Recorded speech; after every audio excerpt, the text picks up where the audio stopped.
I used to loathe Monday afternoons at work, as not only was it the beginning of the week, but it was also the time I had set aside to spend a couple of hours on what I could only describe as the most mind-numbing task I had to do in an otherwise interesting job: data entry. It was the sort of task that didn't take long enough to complain about, although I did, obviously, but was tedious enough to warrant me thinking that there must be a better way to do this. I can't seriously have to sit here for hours and hours. My first approach was to try and palm it off onto someone else. That failed quickly, so with that feeling of it shouldn't be this hard, I carried on spending my Mondays copying and pasting and not always getting it right. Fast forward a few months and my journey into Python began. I was looking for something new to get into. My age and failing reflexes were condemning me to lower and lower ranks in Counter-Strike, and with my dream of going pro fading away, I thought I'd apply myself to something else. Whilst looking for learning resources, I came across Automate the Boring Stuff by Al Swager. It came highly recommended and I found the topics extremely enticing, so I got it and started working through the examples. Whilst it wasn't the be-all and end-all, it was my catalyst into my Rush B approach to learning, as it really opened my eyes as to what was possible with Python and programming in general. After all, you don't know what you don't know. But now I did know, I was hooked. I felt like a lot was possible, a lot. I saw how easy it was to read and write CSV files, take data from one file and add it to another. But once I saw that you could control a browser, my mind was blown. It sent me down a path of ideas and was convinced that within a few months I'd be able to automate all my work, and I'd spend my 9 to 5 drinking coffee and boring my colleagues with stories of how I was once in a top 20 UK CS clan. So off I went down the rabbit hole with beginner's vigour, and I started to climb that initial peak of the Dunning-Kruger curve, with my sights firmly on a particular Monday afternoon task. But of course it wasn't all that easy. I fell into every single trap and snake pit. I wanted to give up, but I didn't. I took my limited knowledge, banged my head against a few walls, copied Stack Overflow, and eventually hacked something together, some janky ass code that would just about do the task for me. But it did. And I did it more quickly, more accurately, and even better than I could, even when it inevitably crashed. This would become the most important automation script I ever wrote. And in the rest of this video, I want to share with you a better, more modern example of what I did, so hopefully you can replicate it in some way and find your own path into automation with Python. I really think you'll benefit from trying to do this yourself first if you've never done this before. Go to Playwright, use the documentation, copy the example and build upon it, and try to build a script that will visit a set of order numbers from a list and go to each page and try and pull some arbitrary data from that page. Do that first and then come back and see how I did it, and you'll be able to compare and maybe pick up some ideas, or maybe yours will be better than mine. So the first thing that we want to do is we want to have a look at the site that we want to automate, because we need to sort of figure out the best way that we're going to do this. Obviously we need to log in, which is actually demo and demo for the username and password. Then we click login. Then we're going to have this box that's going to come up that we're going to need to deal with. So that's worth keeping in mind. Then we want to come over to the sales, the orders section. You can see all the orders have this order ID. Now if I click on one, you'll notice that the URL changes. The middle part changed with the user token, and then we have this and with the order ID parameter out here. So now if I change this to 3, it changes the order. So this means now I know how I'm going to loop through all the orders when I import them. And we'll just pull some arbitrary information off this page, simulate trying to get something like, maybe we'll grab the flat shipping rate thing here or something like that to automate, what we may or may not want to do from this project. So now I've got that open, I'm going to come over to my folder where I'm working, and I'm going to create a new virtual environment -mv. This is how I do it. You can use virtual env if you want to. Make sure you do use a virtual environment for this. We need to activate it. I'm going to type ACT, which is my shortcut. Otherwise it's source venv bin activate. And then I'm going to do pip3 install, and we're going to be using Playwright. I actually started with Selenium. Playwright wasn't as widely available then, but this is a much better option nowadays, I think, for this sort of thing, although Selenium will work just as well. I'm just going to create a couple of new windows, just my workflow. If you're using VS Code or something, you obviously don't need to do anything like this. You can just use VS Code and use the terminal at the bottom. So now I'm going to create a new file. I'm going to call this main.py, and we're going to open that with my code editor here. I'm going to come out of full screen because we want to go over here. I'm going to go to playwright.dev, have a look at the website. We're going to go to Get Started and Get Started Library. And right here, we can literally copy all of this and paste this into our code to get us started. So I'm going to move this window off onto another screen just so I have this one open only. I'm going to save this, and then I'm going to come and I'm going to run my main.py file. And we can see that it works. Now that's because I already have the Chromium installed. If this is the first time you're going to want to do Playwright, install Chromium. You can do install and install all of them, but I would just recommend using Chromium. You don't need to use the other browsers. This one will work just fine. Save yourself some hard drive space. So make sure you do that step if it's the first time that you're working with this. So now that I can see that that works, I want to make one change up here.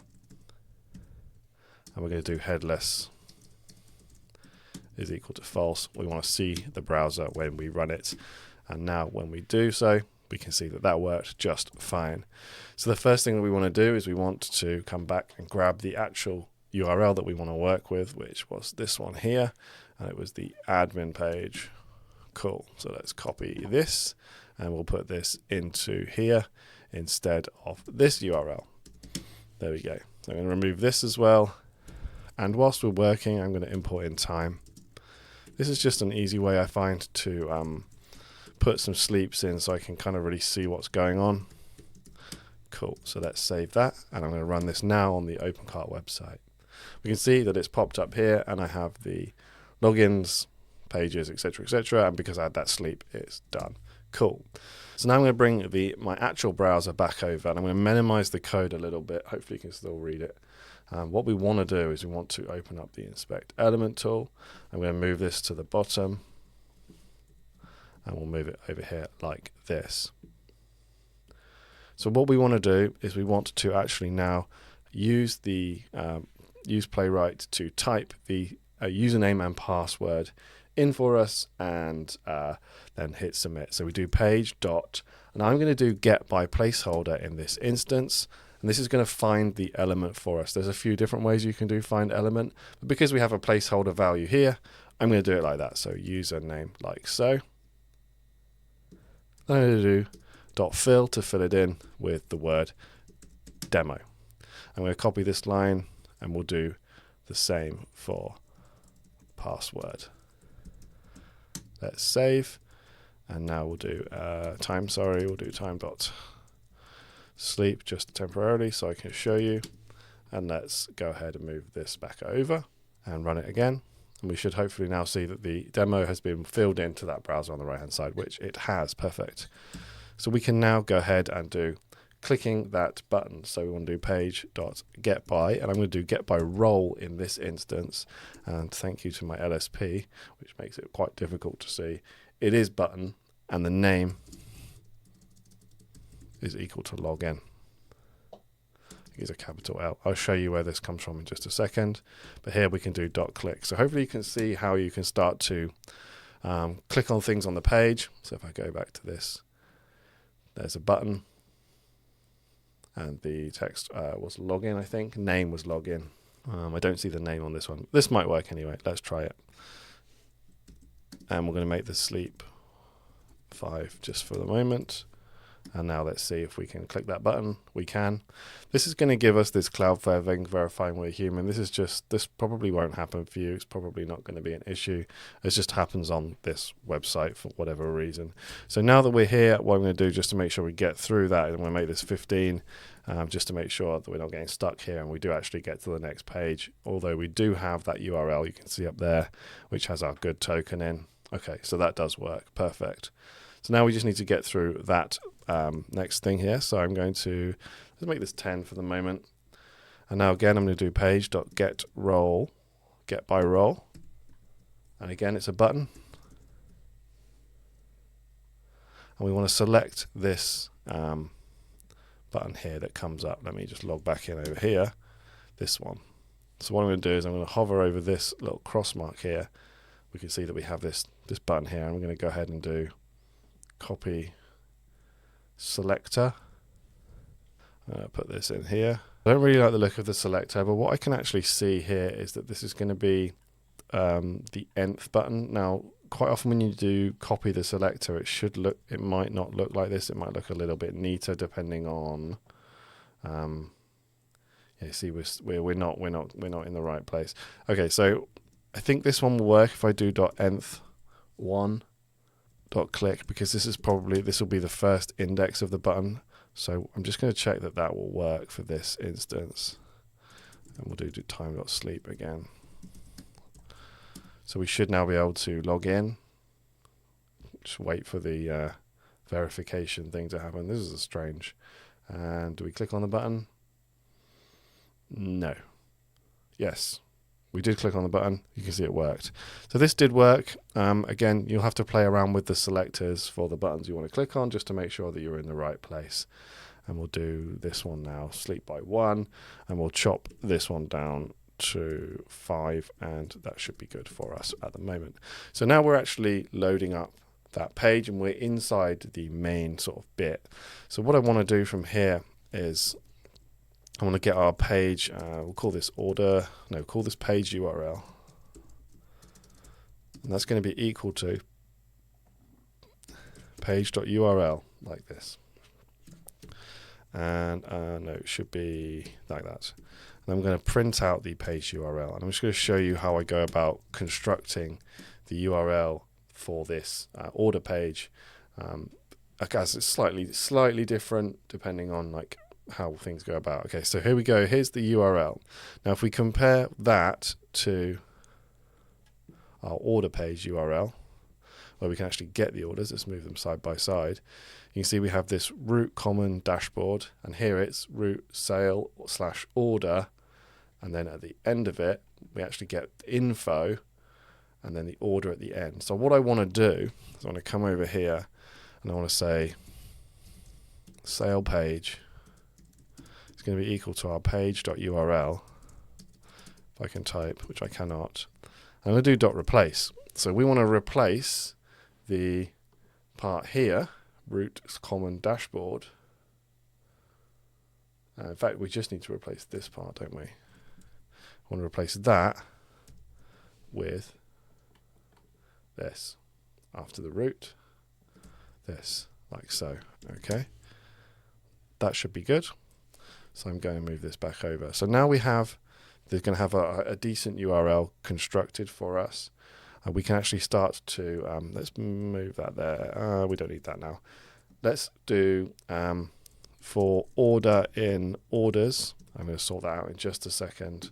We'll do page.goto, because we want to go to a new URL. That's going to be our sale page URL. So let's go ahead and let's put a quick orders list in. 3,000, 3001, 3002. So we can loop through these, but this is going to give us that URL. But we need to add on the end of it our, what was it? Order ID equals. Cool. So we can put that in.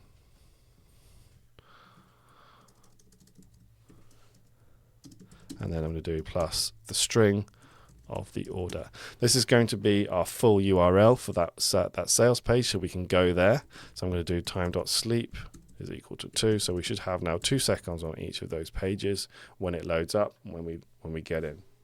And we just need to put the ampersand in there like that. So now this should work.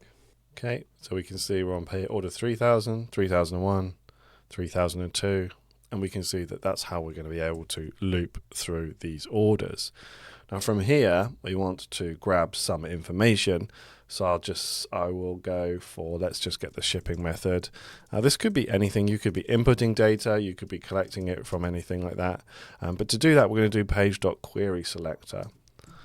And this is going to give us access to the CSS selector on this page. So I'm going to come over here and we're going to grab this, and this is now going to be one of these here. So input shipping method, like so. So this is going to get us to this element. Then we want to get to this one here, the option value, the option one, the second one down. So to do that, we can get, this needs to be an ID, so this needs to be hash. Then after that, we want to go option, but we want the nth child of 2, I believe, should get us there. So now we have this shipping method. What we want to do is we want to say if shipping method, because some orders might not have it. Then we'll do print shipping method dot text content, and we're also going to now append this to a results list. So we call this results, and we'll do results.append, and we'll put in a tuple.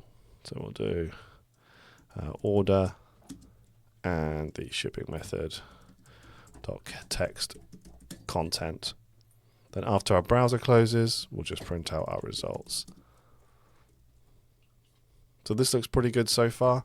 I'm going to save and I'm going to run this, and hopefully we can pull out all those shipping method text information. Now I think on this website they're all the same, so we're just going to get flat export or whatever each time, flat shipping rate. But you can see it's coming through like so, and then at the end we have our list of tuples with each one available in it. And as I said before, you can easily go ahead and do anything else you want to do on this page. We could get any bits more of information, or if you wanted to add something, there's a comment you could type into this box by finding the selector for this box like this, and type text in here and then add. That would work too, not a problem. So there's quite a lot you can do with that. The last thing I want to show you is we're going to import CSV, and we're going to do and we'll have an orders.csv file. So CSV, and we'll have this as read as f. We'll have our reader is equal to csv.reader, and then we'll have our orders. It's going to be equal to